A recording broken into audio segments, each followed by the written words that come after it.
Assalamualaikum. Waalaikumsalam warahmatullahi wabarakatuh. Monggo. Ustadz, bagaimana dalam menyikapi kalau kita sudah merasa berdoa yang begitu lama tidak dikabulkan?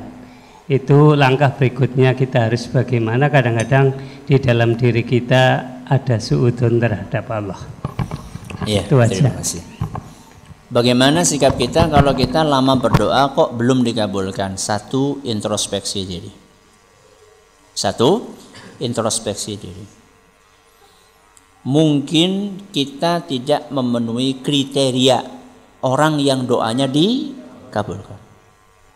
Karena Allah akan mengabulkan semua doa. Yang penting memenuhi kriteria. Apa kriterianya? Satu, yang berdoa itu makanannya halal, minumannya halal, pakaiannya halal. Alias orang ini penghasilannya halal. Kalau haram, makanannya haram, minumannya haram, pakaiannya haram, itu akan ditolak sama Allah. Mat'amu haram, wa mashrabu haram, wa malbasu haram, fa anna yustajabulah. Ada orang berdoa, kata Rasul SAW, berdoa kepada Allah, mengangkat kedua tangannya, ya Rabbi, ya Rabbi. Ya. Duduk bersimpuh di hadapan Allah, menghibah kepada Allah, tapi ternyata mat'amu haram, makanannya haram, minumannya haram, pakaiannya haram, fa anna yustajabulah.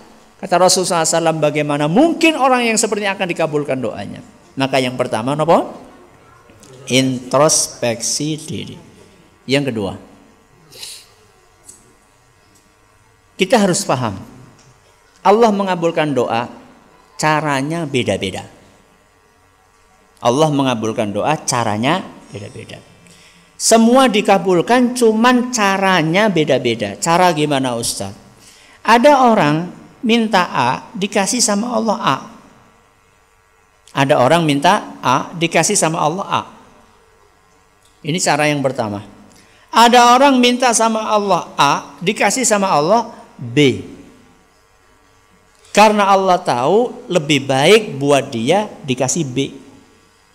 Contoh, ada mahasiswa atau bukan mahasiswa, calon mahasiswa, tamatan SMA, daftar kuliah. Pilihan yang pertama UGM, pilihan yang kedua UI, pilihan yang ketiga ITB, pilihan keempat UNSUD. Ada sebagian orang langsung dikabulkan pilihan pertama. Mana tadi? UGM. Dikabulkan sama Allah. Ada orang yang sama Allah dikabulkan, bukan dikasih pilihan pertama, kedua, ketiga, UGM ora, UI ora, ITB ora, UNSUD. Kenapa Allah kasih UNSUD? Ternyata Allah inginkan ada kebaikan di situ. Jadi perak karo masjid Atawi Reja. Jadi ngaji nang kene. Nang ITB ora ketemu. Ya. Contoh. Ya. Akhirnya jadi kenal sunnah, jadi tahu yang benar mana, yang tidak benar mana. Bisa rajin beribadah kepada Allah. Ini lebih mahal daripada kuliah di tempat-tempat yang tadi disebutkan seandainya tidak dekat dengan Allah Azza wa Jalla. Ya. Ini yang kedua. Allah akan mengabulkan, tapi caranya berbeda-beda. Maka berhusnudzonlah kepada Allah. Ya. Dan bisa jadi cara Allah mengabulkan dengan menghindarkan kita dari mara bahaya. Bisa jadi seperti itu. Kita minta nih sama Allah, ya Allah, hari ini aku butuh banget duit 100.000. Ya Allah, aku mohon kepadamu, ya Allah, mohon. Ya Allah, mohon kalau bisa sebelum berangkat kantor wis anak. Ya. Minta sama Allah. Ternyata sampai mangkat kantor telat ya orang anak. Menggerutu. Nanti Bali orang anak. Ternyata Allah Subhanahu wa taala ganti yang 100.000 itu dengan keselamatan jenengan dari kecelakaan. Harusnya tadi kalau jenengan tidak minta kepada Allah rizki tersebut, uang tersebut, jenengan seharusnya kecelakaan, keserempet. Dan kalau misalnya keserempet untuk dandani motor karo berobat butuh duit 100.000. Allah Subhanahu wa taala tidak kabulkan yang 100.000, tapi dikabulkan, dihindarkan dari sebuah kecelakaan yang kalau terjadi biaya yang dikeluarkan 100.000. Jangan milih mana?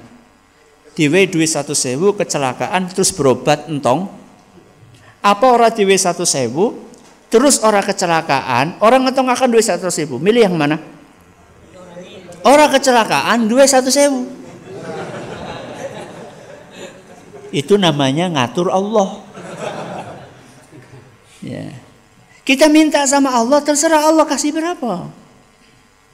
Ketika kita faham yang kedua ini, Allah akan kasih, tapi caranya beda-beda. Ketika kita faham ini, maka kita tidak suudzon kepada Allah. Apapun yang sudah ikhtiar yang sudah kita lakukan, maka kita yakin Allah memberikan yang terbaik. Yang ketiga, banyak hikmah dibalik belum dikabulkannya doa kita. Banyak hikmah dibalik belum dikabulkannya doa kita.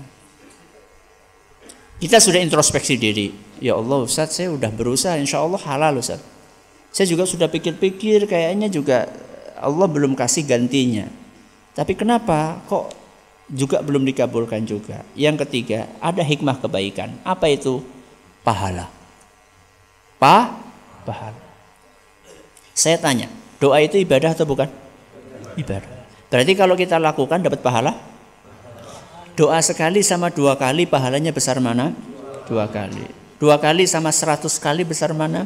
100 kali. Allah sayang sama kita. Allah tabung doa-doa tersebut dalam bentuk pahala.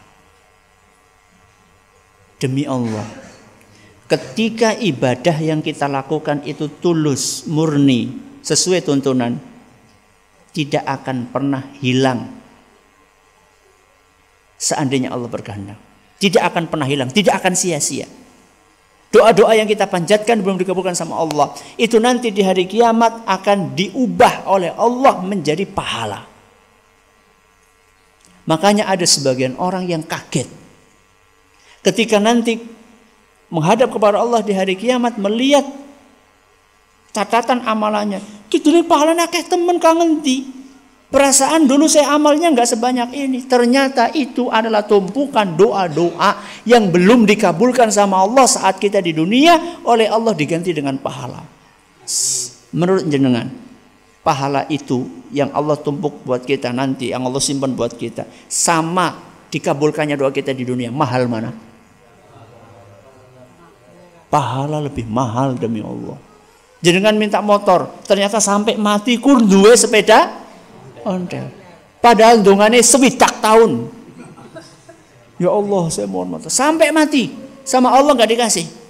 Doa kita selama 60 tahun itu kalau dikumpulkan, diwujudkan pahala dibandingkan motor, mahal mana? Demi Allah lebih mahal pahala. Ya. Pahala ini bisa mengantarkan kita ke surga biiznillah, insyaallah. Sedangkan motor begitu mati ya wis. Ya. Ini 3 poin.